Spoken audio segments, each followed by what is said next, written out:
Good morning, boys and girls. Happy Wednesday. Mrs. Rhodes apologizes for not reading chapter 3 yesterday from Charlotte's Web, but I was making all kinds of videos yesterday. I forgot. So we are a day behind. So let's dig in to chapter 3 of Charlotte's Web. It's called Escape. I wonder what's going to happen. The barn was very large. It was very old. It smelled of hay, it smelled of manure, it smelled of tired horses and wonderful sweet breath of patient cows. It often had sort of a peaceful smell, as though nothing bad could happen ever again in the world. It smelt of grain and of harness dressing, of an axe with grease, rubber boots, and a new rope. And sometimes it smelled like like fish head for the cat barn. But mostly it smelled of hay, for there was always hay in the giant loft up overhead. The barn was pleasantly warm in the winter when the animals slept most of their time indoors, and it was pleasantly cool in the summer from the breeze. The barn had stalls on the main floor for the workhorses. The barn had tie-ups for the main floor for the cows, a sheepfold down below for the sheep, a pig pen down below for Wilbur. It was the kind of barn that children liked to play in, and the whole thing was owned by Fern's uncle, Mr. Homer Zuckerman. Wilbur's new home was in the lower part of the barn, directly underneath the cows. Mr. Zuckerman knew that a manure pile is a good place to keep young pigs. Pigs need warmth, and it was warm and comfortable down in the barn cellar. Fern came almost every day to visit him. She found an old milking stool, and there she sat by Wilbur's pen. She sat quietly during afternoons, listening and watching Wilbur. Soon the sheep got to know her and trust her, and so did the geese who lived with the sheep. All the animals trusted her, so it was so quiet and friendly. Mr. Zuckerman did not allow Wilbur to be out, but he told Fern that she could sit there on the stool and watch Wilbur as long as she wanted to.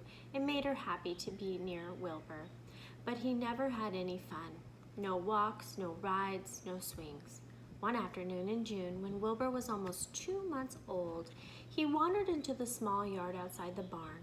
Fern had not arrived for her usual visit. Wilbur stood in the sun, feeling lonely and bored. There's nothing to do around here, he thought. He walked slowly to his food trot, sniffed it to see if there was anything. He found a small strip of potato skin and ate it. He itched his back along the fence. When he was tired of this, he climbed on top of the new manure pile and sat down. He didn't feel like going to sleep. He didn't feel like digging. He was tired of standing still and tired of laying down. I'm less than 2 months old, and I'm tired of living, he said, and he walked out to the yard. When I'm out here, there's no place to go but in, and when I'm in, there's no place to go but out. That's where you're wrong, my friend, said a voice. Wilbur looked to the fence and he saw a goose standing there. You don't have to stay in that dirty little yard, said the goose, who talked rather fast. One of the boards is loose. Push it open and come out. What? Said Wilbur. Say it slower. Do I have to repeat myself? I said, push it open. Did you say a board was loose? I did that. Wilbur walked to the fence and saw the goose was right. A board was loose. He put his head down, shut his eyes, and pushed. The board gave away. How does it feel to be free? She asked. I like it. That is, I think I like it. Actually, Wilbur loved it. Where do you think I'd better go? Anywhere you like. Go down to the orchard, root up some sod. Go down to the garden, dig some radishes, root up everything. Eat grass, look for corn. Look for anything, run all over, skip and dance, jump and prance, go through the stroll of the woods. The world is a wonderful place when you're young. I can see that, said Wilbur. He gave a jump in the air, twirled, and did a few little steps. Pausing in the shade of the apple tree, he put a strong snout to the ground and began pushing, digging, and rooting. He felt so happy. He had plowed up quite a piece of ground before he noticed someone. Mrs. Zuckerman was the first one to see him. Homer, she cried. Pigs out, Homer, pigs out. He's down under the apple tree. Now the trouble starts, thought Wilbur. Now I'll catch it. The goose heard the racket and she said, Run, run, run, run, run down hills, run in the woods. They'll never catch you if you run in the woods. The cocker spaniel, which is a dog, he heard the commotion and ran out to the barn to join the chase. Mr. Zuckerman ran out too. Everyone walked towards Wilbur, and Wilbur didn't know what to do. The woods seemed so long off anyways, so he didn't know if he should go in it. Get around behind him, Levy, said Mr. Zuckerman, and drive him towards the barn. And take it easy, don't rush him. I'll go get the bucket of slop. The news of Wilbur's escape spread rapidly through the animals in the barn. Whenever any creature broke loose at Zuckerman's farm, the event was of great interest to the others. The goose shouted to the nearest cow that Wilbur was free, and soon all the cows knew. Then one of the cows told one of the sheep, and soon all the sheep knew. The lambs learned about it from their mothers. The horses in the stalls learned about it. Wilbur's out, everyone said. Every animal stirred and lifted its head and became excited to know that one of their friends got free. Wilbur didn't know what to do or which way to run. It seemed as though everybody was after him. If this is it, what it's like to be free, I'd rather be pinned up in my own yard. The cocker spaniel was sneaking up from one side. Levy, the hired man, was sneaking up from the other side. Mr. Zuckerman stood ready to head off and go to the garden. Mr. Zuckerman was coming down towards him carrying a pail. This is really awful, thought Wilbur. Why doesn't Fern come? He began to cry. The goose took command and began to give orders. Don't just stand there, Wilbur. Dodge out, dodge out. Skip around towards me. Slip in and out and in and out. Make for the woods. Twist and turn. The cocker spaniel sprang for Wilbur's hind leg. Wilbur jumped and ran. Levy reached out and grabbed. Mrs. Zuckerman screamed at Levy. The goose cheered for Wilbur. Wilbur dodged between Levy's legs. Levy missed. Levy missed Wilbur and grabbed the cocker spaniel instead. Nicely done, cried the goose. Try it again. Run downhill, suggested the cows. Run towards me, yelled the gander. Run uphill, cried the sheep. Twist and turn, honked the goose. Jump and dance.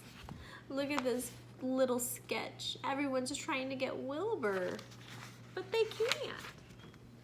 Look out for Levy, called the cows. Look out for Zuckerman, yelled the gardener. Watch out for the dog, screamed the sheep. Listen to me, screamed the goose. Poor Wilbur was dazed and confused. He didn't like being the center of all the fuss. He tried to follow the instructions of his friends, but he started to give up. After all, Wilbur was a very young pig, not much more than a baby, really. He wished Fern were there to take him in his arms and comfort him. When he looked up and saw Mr. Zuckerman standing quite close to him, holding a pail of warm slop, he felt relieved. He lifted his nose and sniffed. The smell of the delicious warm milk, potato skins, wheat and Kellogg's cornflakes, and popcorn from Zuckerman's breakfast. Come, pig, said Mr. Zuckerman, tapping the pail. Come, pig. Wilbur took a step towards the pail. No, said the goose. It's the old pail trick. Don't fall for it. He's trying to lure you in. He's appealing to your stomach. Wilbur didn't care. The food smelt appetizing. He took another step towards the pail. Pig, said Mr. Zuckerman in a kind voice. You'll be sorry, said the goose. Wilbur didn't care. He kept walking to the slop. You'll miss your freedom. It's a freedom. Wilbur didn't care. When Mr. Zuckerman reached to the pig pen, he climbed over the fence and poured the slops over the trot. Then he pulled the loose board away from the fence. Reconsider, cried the goose. Wilbur paid no attention. He stepped through the fence into the yard and walked through the trot. It felt good to be home again. While Wilbur ate, Levy fetched a hammer to place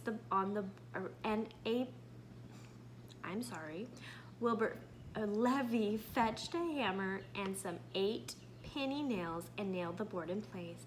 Then he and Mr. Zuckerman leaned lazily on the fence. Mr. Zuckerman scratched Wilbur's back. "He's quite a pig," said Levy. "Yes, he'll make a good pig," said Mr. Zuckerman. Wilbur heard the words of praise, and he felt the warm milk inside his stomach. He felt the pleasant rubbing of the stick along his itchy back. He felt peaceful, happy, and sleepy. This had been a tiring afternoon. It was still about only 4 o'clock, but Wilbur was ready for bed. "I'm really too young to go out into the world alone," he thought as he lay down. Well, that was a long chapter. It was pretty exciting, too. What did you guys think of it? Did you like it? Did you understand why the chapter was called Escape? He escaped from the bar. All right, boys and girls, I'll see you tomorrow with chapter 4.